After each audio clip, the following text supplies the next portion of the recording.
Bonjour à tous, un nouvel épisode aujourd'hui pour vous apporter les clés de la motivation. Comment la retrouver et comment la conserver. Nous verrons également dans ce nouveau podcast les raisons de notre perte de motivation à faire nos actions et nous parlerons également de la façon dont nous pouvons la retrouver.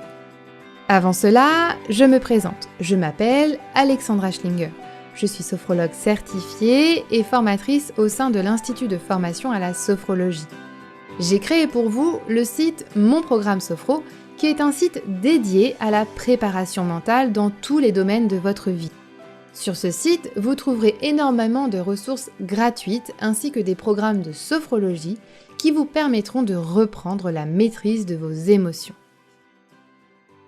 Comment pouvons-nous définir la motivation ? À quoi cela sert ? En ai-je vraiment besoin ? Comment la garder ? Ou pourquoi je ne reste pas motivée dans ce projet qui me tenait pourtant tant à cœur ? Si vous vous posez toutes ces questions, vous êtes au bon endroit, car nous allons les aborder ensemble. À la fin de ce podcast, la motivation n'aura plus de secret pour vous. Avant que nous commencions, je tenais à vous informer qu'en tant que sophrologue, je suis experte dans la préparation mentale, donc en plus de vous définir la motivation, je m'efforcerai de vous donner quelques clés en sophrologie. Vous avez l'habitude, j'adore définir les mots de façon exacte. Donc, j'ai cherché la définition de la motivation dans le Larousse. La motivation, ce sont les raisons, les intérêts, les éléments qui poussent quelqu'un dans son action. C'est un fait pour que quelqu'un reste motivé à agir. Par exemple, vous avez de l'intérêt à écouter ce podcast car vous voulez connaître les clés que je vais vous donner. Donc, vous avez la motivation qui fait que vous écoutez ce podcast. Autre exemple, vous donner ces informations via mon podcast va me permettre d'avoir un impact positif sur la vie des gens car je sais que vous allez améliorer votre quotidien. Donc, j'avais la motivation de chercher des informations, prendre rendez-vous dans mon agenda pour vous écrire toutes mes données et enregistrer ce podcast, ensuite faire le montage et le publier. Donc finalement, avoir cet impact positif sur la vie des gens est ma leitmotiv. J'ai donc eu la motivation de mener cette action jusqu'au bout. Dans mes exemples, on voit que la motivation reste présente. Mais est-ce possible de ne pas être motivé à faire quelque chose ? La réponse est oui. Alors, pourquoi ? Il y a deux réponses. La première est que dans le cerveau, la motivation se sert du circuit de la récompense. Nous faisons ce que nous avons envie de faire car nous avons de l'intérêt à le faire. Par exemple, j'adore jouer du piano. Je n'ai pas besoin de conseils de motivation pour m'asseoir devant mon piano. La seconde réponse que l'on peut donner est en lien avec le cortex orbitofrontal. C'est la partie avant de notre encéphale, de notre cerveau. C'est-à-dire qu'entre en compte notre volonté. Cette réponse concerne donc notre réflexion, la conscience qui nous fait peser le coût et les bénéfices de nos actions.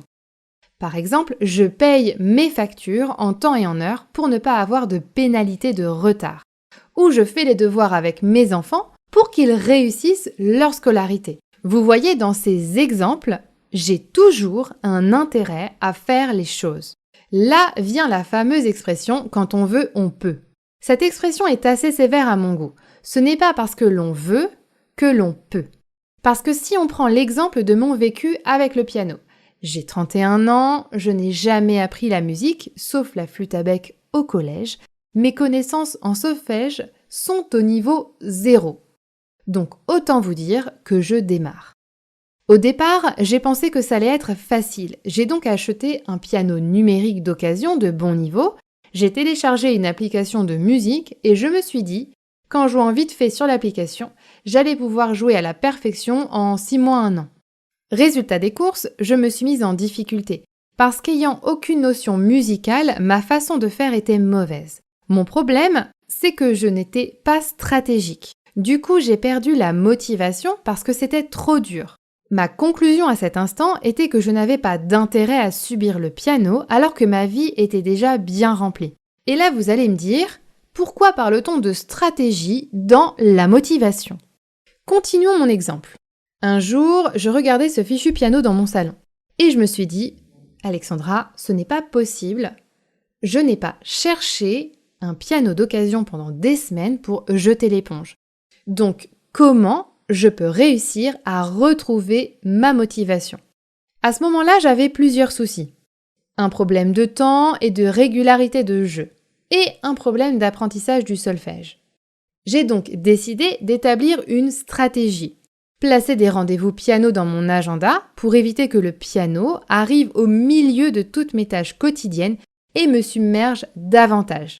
Et j'ai cherché un professeur qui accepterait de prendre une adulte néophyte en cours et de lui faire apprendre le solfège comme si j'avais 6 ans. À partir de là, une fois ma professeure trouvée, il ne me restait plus qu'à convenir d'une heure de cours hebdomadaire, ainsi que de placer des rendez-vous de révision avec mon piano et moi-même en solo.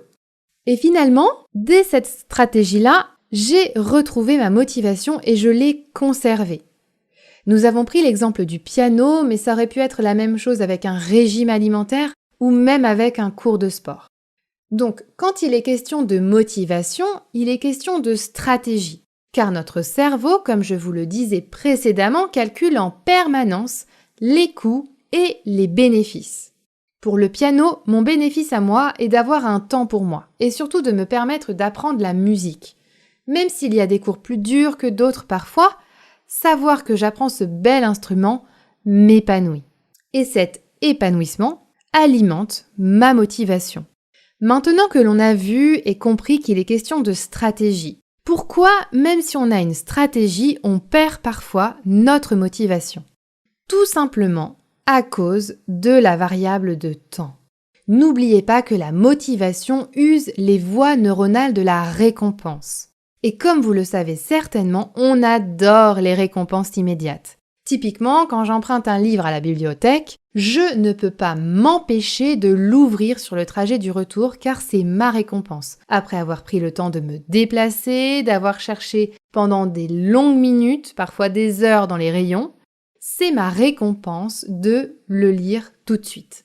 Pareil, quand on achète une bonne baguette chaude, vous voyez la bonne baguette de tradition qui sort du fournil et que vous achetez à 18h30, la baguette délicieuse. On commence à la manger sur le trajet du retour.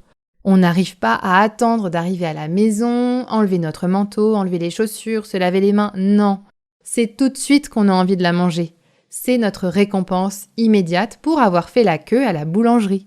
Vous l'aurez compris, on survalorise les récompenses immédiates et on dévalorise en permanence les récompenses futures. Donc, le temps influence également notre motivation. C'est-à-dire que plus votre bénéfice à être motivé sera lointain, moins vous resterez motivé.